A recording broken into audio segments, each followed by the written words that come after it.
1927년 11월 10일 밤 국립경주박물관에서 일어난 금관총 유물 도난 사건은 문화재사에서 가장 유명한 사건입니다.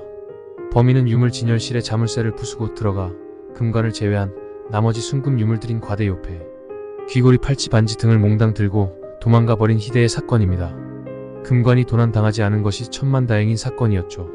경찰은 범인들과 심리전을 펼쳤습니다. 일부러 천수백년 전에 만들어진 금세 공품은 아무리 녹인다고 해도 요즘의 금과 달라서 금방 알아볼 수 있다라는 헛소문을 퍼뜨린 것입니다. 당시만 해도 무덤에서 나온 물건을 집안에 갖고 오면 변고가 생긴다는 믿음이 있을 때라 앓는 집이나 변고가 있는 집을 경찰이 특히 주목하고 있다라는 유언비어도 퍼뜨렸습니다. 하지만 감감무소식이었습니다. 범인의 그림자는 해가 바뀌어도 보이지 않았습니다.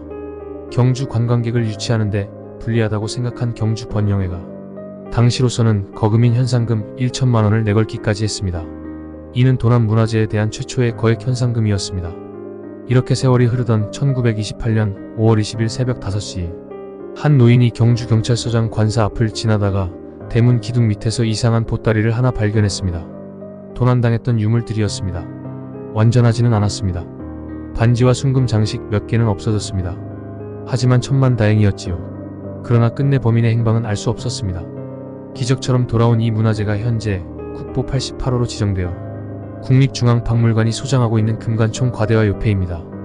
경주박물관은 1956년에도 국보문화재를 도난당한 적이 있었습니다. 그것도 1927년에 도난 손길을 피했던 금관이 도난당한 대사건이었습니다. 범인은 전날 관람객을 가장해 박물관에 들어가 있다가 금관을 훔쳐갔습니다. 지금 같으면 상상도 하지 못할 일이지만 허술했던 당시 박물관 관리 실태를 보여주는 사례입니다. 정말 천운이었던 것은 그 금관이 진품이 아닌 모조품이었다는 것입니다.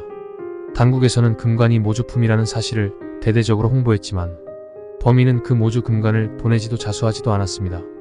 진품으로 알고 훔쳐갔던 범인으로서는 하늘이 무너지는 일이었겠죠. 나중에 범인이 잡혀 그가 모조 금관을 파묻었다는 곳을 경찰이 파헤쳤지만 금관은 없었습니다. 어쨌든 온 나라를 흔들었던 두 번째 국보 도난 사건의 전말은 이랬습니다. 당시 도난을 면한 금관 진품이 현재 국보 87호로 지정되어 있는 금관총 금관입니다. 1967년 10월 24일 오전 10시 30분 덕수궁 미술관 2층 전시실에 있던 국보 119호 연가 7년명 금동열의 입상이 감쪽같이 사라진 사건은 광복 이후 최대의 국보 도난 미스테리 사건입니다. 사라진 국보 대신 진열장 안에는 범인이 남긴 메모만 들어있었습니다. 오늘 밤 12시까지 불상을 돌려주겠소. 난 이 분야에서 세계 신기록을 남기고 싶소. 11시에 전화하겠소. 범인은 오전 11시 30분 오후 3시, 오후 6시에 문화재관리국장에게 전화를 걸어 돌려주겠다라는 말만 남기곤 일방적으로 전화를 끊었다. 밤 11시, 반환 약속 시간을 1시간 남겨놓고 범인은 다시 문화재관리국장에게 전화를 걸었다.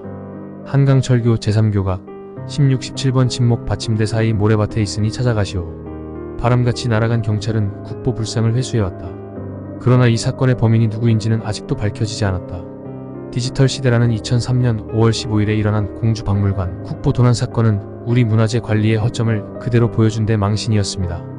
5월 15일 저녁 범인은 당직 근무자가 바람을 쐬기 위해 잠깐 셔터를 열어놓은 틈을 타 1층에 전시되어 있던 국보 247호 공주의 당금동보살 입상과 고려시대 청자상감 표류문 대접 등 문화재 3점을 훔쳐갔습니다. 당시 국립공주박물관에는 청원경찰 2명과 당직 근무자가 근무하고 있었으나 침입한 범인을 막지 못했다. 박물관 1층에는 폐쇄회로 TV도 설치되어 있지 않았다. 온 나라가 들끓은 이 사건은 사건 발생 10일 만인 5월 26일 오전 1시 20분께 경기도 용인 명지대학교 인근 서울우유 대리점 출입문 쪽에 있던 화분에서 국보 불상을 회수하면서 끝이 났다. 앞서 경찰은 5월 24일 우모씨와 황모씨 등 2명을 문화재보호법 위반 혐의로 구속했다. 이들은 다방업 등을 하다가 실패해 부채를 많이 지게 되자 범행을 모의한 것으로 드러났다.